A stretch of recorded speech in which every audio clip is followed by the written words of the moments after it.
Abdullah, bapaknya Rasulullah. Ziarah Rasulullah pada saat momen Natal. Begitu wafat ibunda Rasulullah, namanya siapa? Aminah. Aminah binti Wahab. Begitu wafat, tiba-tiba Rasulullah diasuh oleh kakeknya Abdul Muttalib. Sampai umur 12 tahun Abdul Muttalib pun wafat.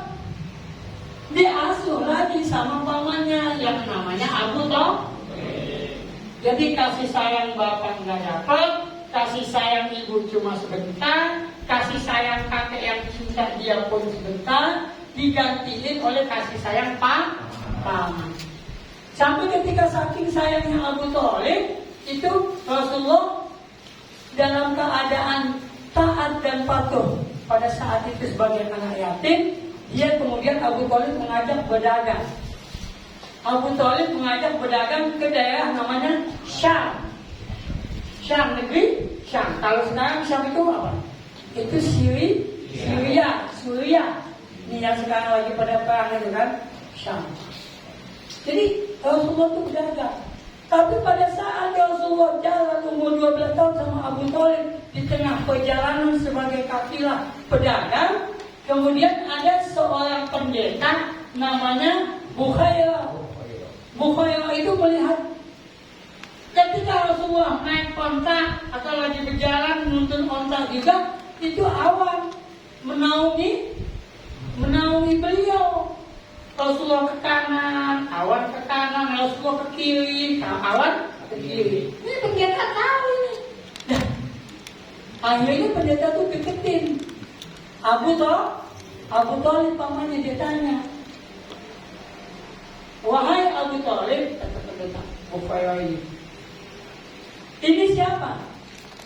Ini keponakanku. Namanya siapa? Namanya adalah Muhammad.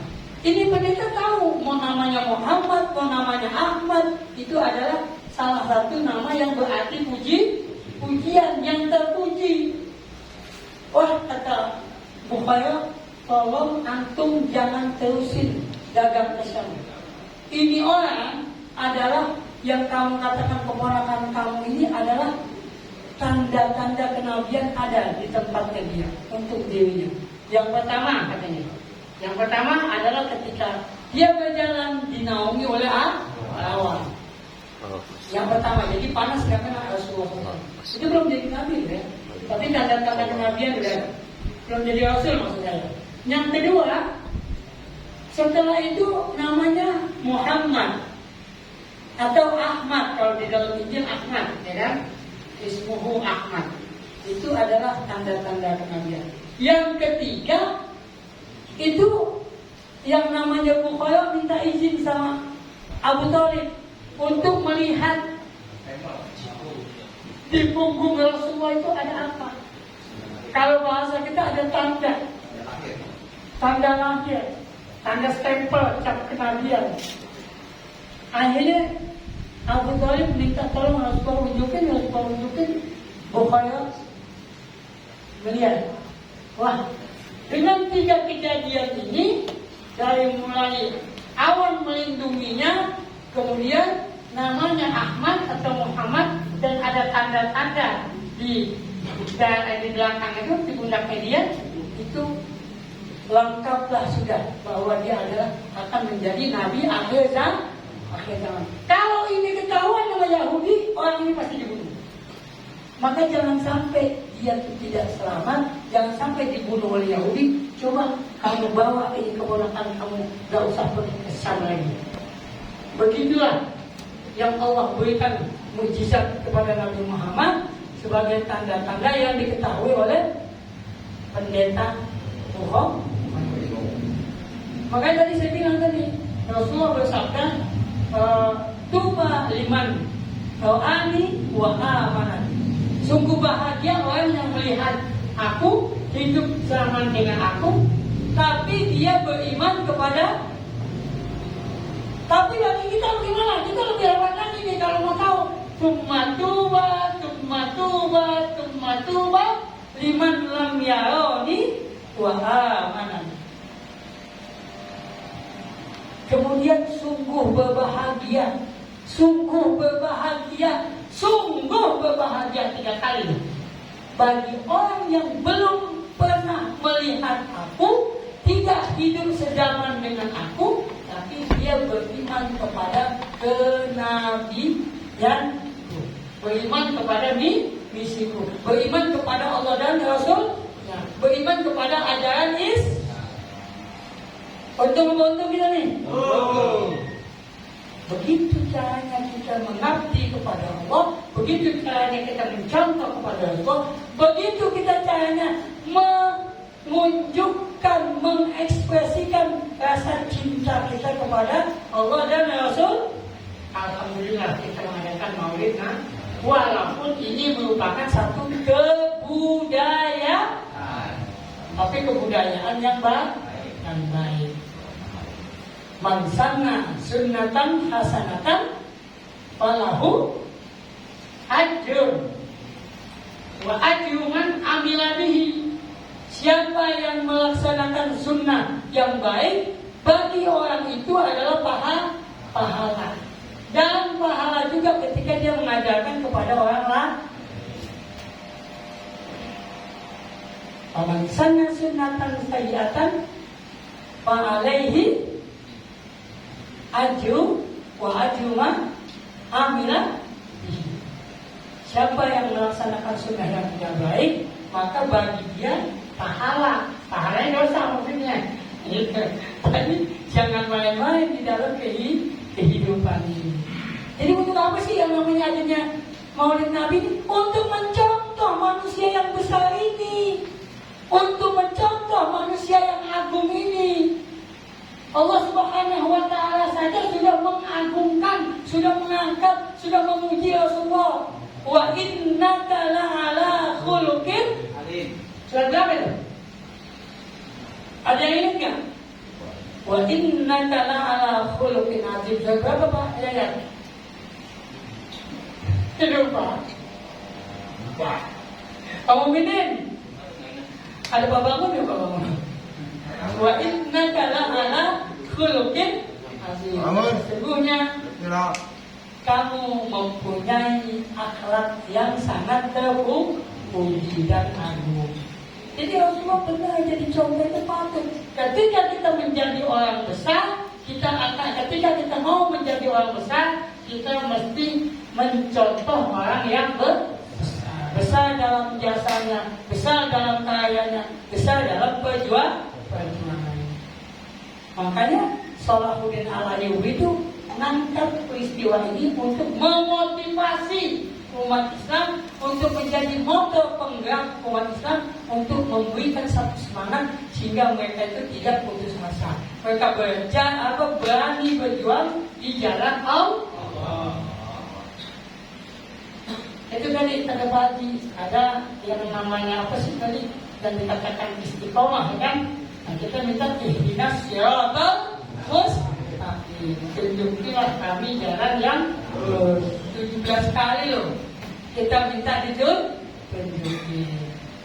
Nah, siapa? Siratal ladzina an'amta alaihim, yaitu jalan orang yang telah diberikan nikmat atas mereka. Siapa itu? Minas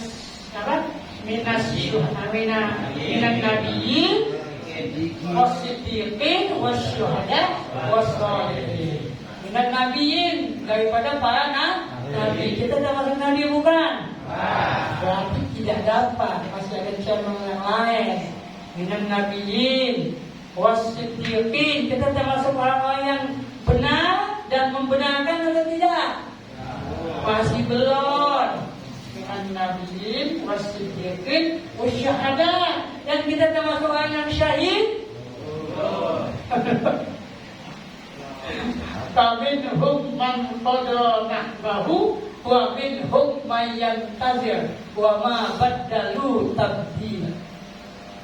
Orang yang syahid itu kadang-kadang ditandai oleh Allah mati syahid. Mati syahid itu artinya dia menyaksikan kekuasaan Allah, dia menyaksikan agama Allah, dan dia memperjuangkan agama Allah sampai dia mati dalam keadaan husnul khatimah. Ada syahid dunia, ada syahid akhirat. Syahid dunia akhirat itu yang lebih bagus. Syahid menyaksikan gitu, benar-benar menyaksikan, benar-benar melakukan. Jadi bukan syahid yang mati syahid perang aja. Ini lebih dahsyat lagi di perang pemikiran ini, ya kan? Godful victory. Orang lagi pada enak-enak mikirin dunia, kita mikirin akhirat, ya kan? Orang lagi pada enak-enak nyari duit buat nutupin kantong, kita suruh infak, sedekah dan zakat. Betul? Nah, gitu. Berarti kita mesti melawan diri kita. Melawan diri kita dalam arti kata menempatkan diri kita pada posisi yang sepatut supaya kita tidak menjadi orang yang zalim. Walau syi'na la rafa'nahu. Kalau kami berkehendak, kami angkat derajat manusia itu setinggi-tingginya dengan ayat-ayat. Tapi kebanyakan manusia itu walakinnahu akhraja ilal ard wattaba'a hawa. Tapi kebanyakan manusia itu gak mau diangkat tinggi-tinggi, gak mau diangkat tinggi-tinggi. Takut kena pusing beliung lagi, ya kan? Iya, kena tornado lagi, ya kan? Setiap ada geledek, repot urusannya, ya kan? Lakinnahu akhraja ilal ard. Tapi enakan udah diumput aja dah, ya kan? Kalau usah tinggi-tinggi, yang penting begini-begini aja kan, gampang, ya kan? Kayak orang biasa gitu, ngapain sih kita aneh-aneh? Gitu. Walakinnahu akhraja ilal ard. Karena dia terpengaruh oleh dunia sekitar. Mau diangkat nggak mau, maunya tetap di muka wattaba'a hawahu. Udah dia kagak mau diangkat, dia ngikutin caranya sendiri, mengikuti hawa nafsu. Akhirnya kamasalin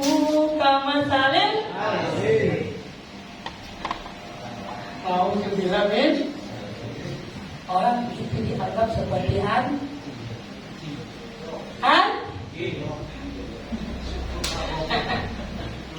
Kamasaluhu kamasalil kalb. Itu dianggap seperti anjing. Makanya kalau sekarang belum apa-apa ngomong anjing, anjay. Kamasaluhu kamasalil kalb in tahmil alaihi yalhas. Anjing kalau dikasih minum 1 ember aja, dia akan menjulurkan. Manusia dikasih harta 1 batang emas, murni minta 2, dikasih 2 minta 3, dikasih 3 minta. Kalau perlu gunung emas dimilih, kalau perlu lautan dikuasa, kalau perlu hutan dimilih. Kamasaluhu kamasalil kalb in tahmil alaihi yalhas aw tatlubu yahas. Lautan nggak punya, emas nggak punya, nyaman lagi dengan kemiskinannya. Jadi hidupnya selalu nyaman dengan keadaannya. Dia nggak melihat kanan dan kiri. Dia nggak mau masuk apa yang diberikan informasi sama orang lain. Dia sudah menutup dirinya. Dia sudah merasa cukup dirinya. Maka dikatakan halaka mulun man lam ya'rif qadar. Celaka orang yang nggak tahu siapa diri.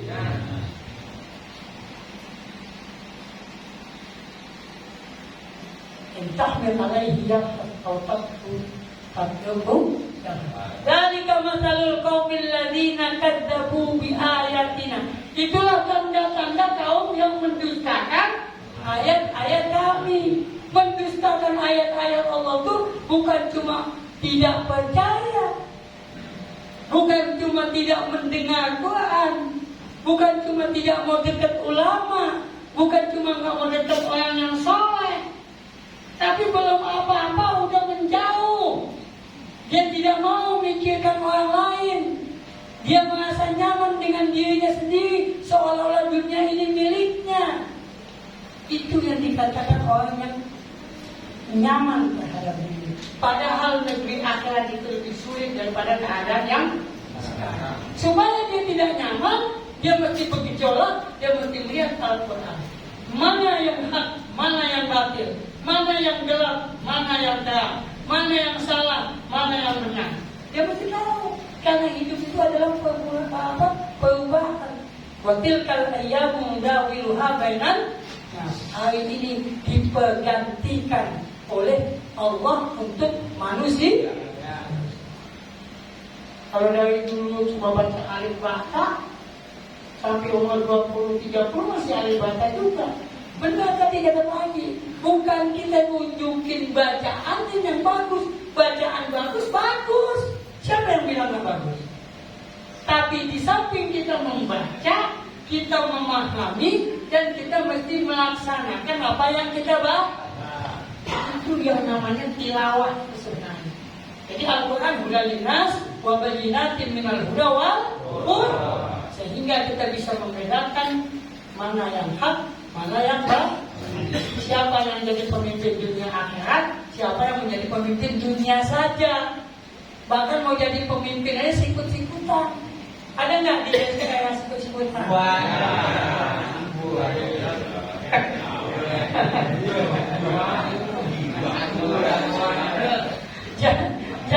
Jangankan mau jadi pimpinan kelas tinggi, pimpinan kelas bawah aja masih sikut-sikutan. Nah, baru jadi RW ya, belum jadi RW, belum jadi lurah, belum jadi camat, belum tuh. Camatnya juga calon mati. Bukan zaman betul, tidak. Artinya apa? Manusia harus sadar bahwa dia mesti mencontoh Rasulullah sehingga menjadi manusia-manusia yang terpuji. Itu spirit yang kita dapati dari Maulid Nabi Muhammad Sallallahu Alaihi Wasallam. Mudah-mudahan Allah Subhanahu Wa Taala memberikan satu bimbingan kepada kita sebagaimana yang kita minta. Ihdinas siratal mustaqim, kita minta Rasulullah sebagai qudwah hasanah, sehingga sebagaimana yang Ustaz Malik bilang tadi, man ahya sunnati, man ahabba. Gimana sih hadisnya?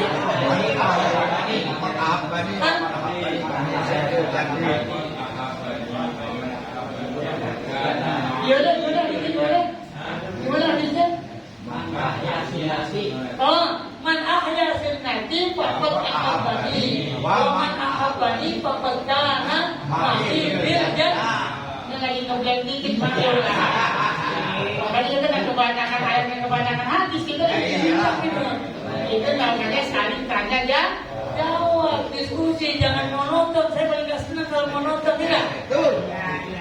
Man ahya sunnati faqad ahabbani, wa man ahabbani faqad kana ma'i fil jannah. Siapa yang menghidupkan sunnahku berarti dia mencintai aku.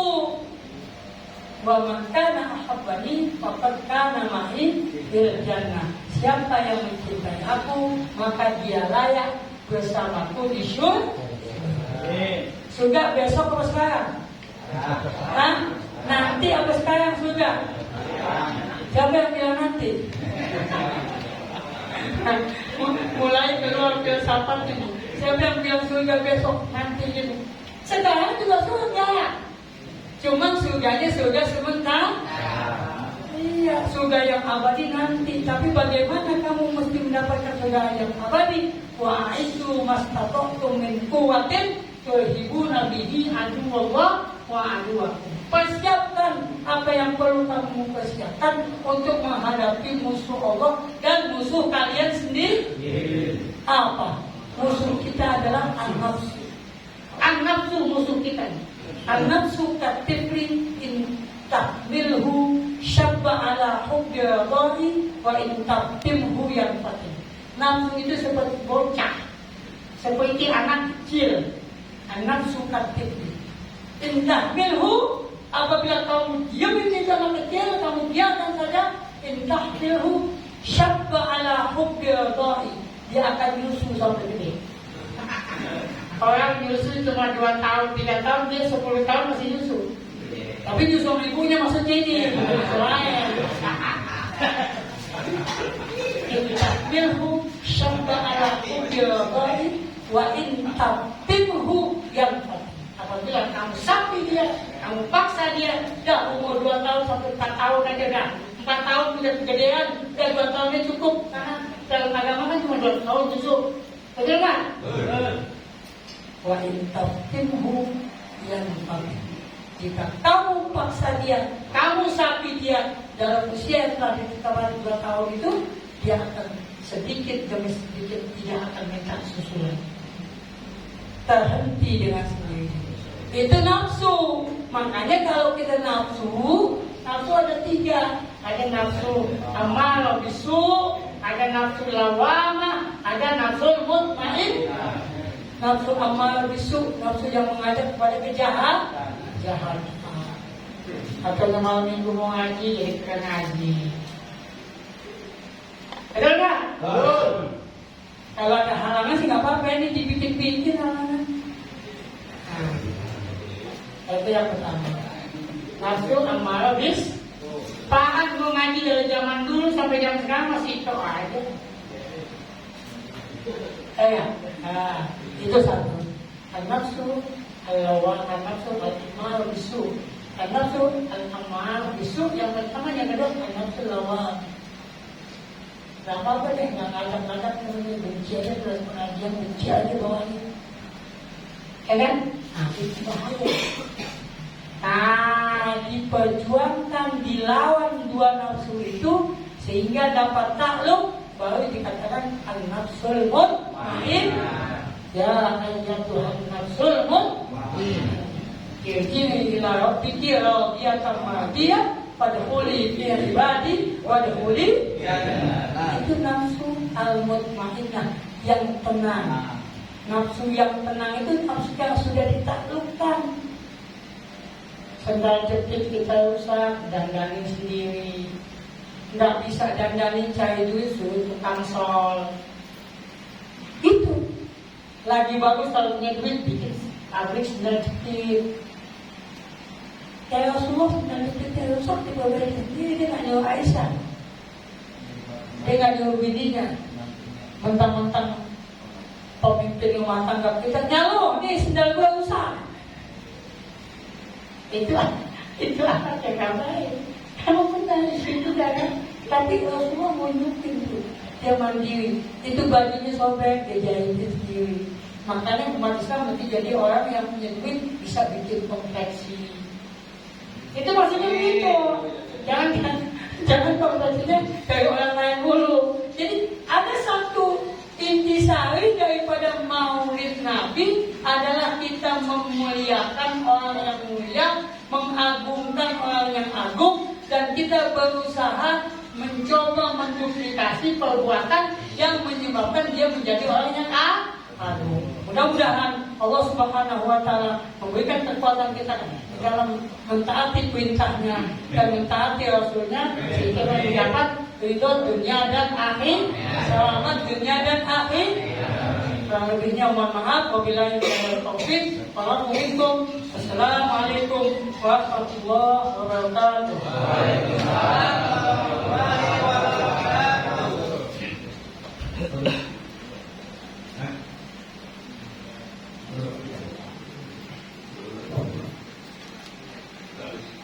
Alhamdulillahirrahmanirrahim. Terima kasih Bapak Ustaz Ahmad Sugron Firdaus sudah menyampaikan ceramah pada kesempatan malam hari ini. Luar biasa sekali ya. Jadi dari sampaikan oleh pimpinan kita sampai dengan yang terakhir dari Bapak Ustaz Sugron Firdaus mengingatkan kita semuanya untuk senantiasa kita menjadi manusia dari jamaah yang tidak putus asa, yang tidak cepat putus asa. Kalau tadi Pak Haji sampaikan, kita lagi berusaha untuk menjadi manusia-manusia yang kuat. Kita bersyukur dari disampaikan bahwa kita mempunyai Nabi yang tidak berasal dari golongan-golongan sultan, golongan-golongan lisan, tapi golongan manusia-manusia yang biasa. Beliau diciptakan untuk berikan satu contoh dan teladan yang luar biasa. Bagaimana menahan, ada cerita 3 hari tidak sampai makan, sehingga menghajar perutnya dengan batu dan sebagainya.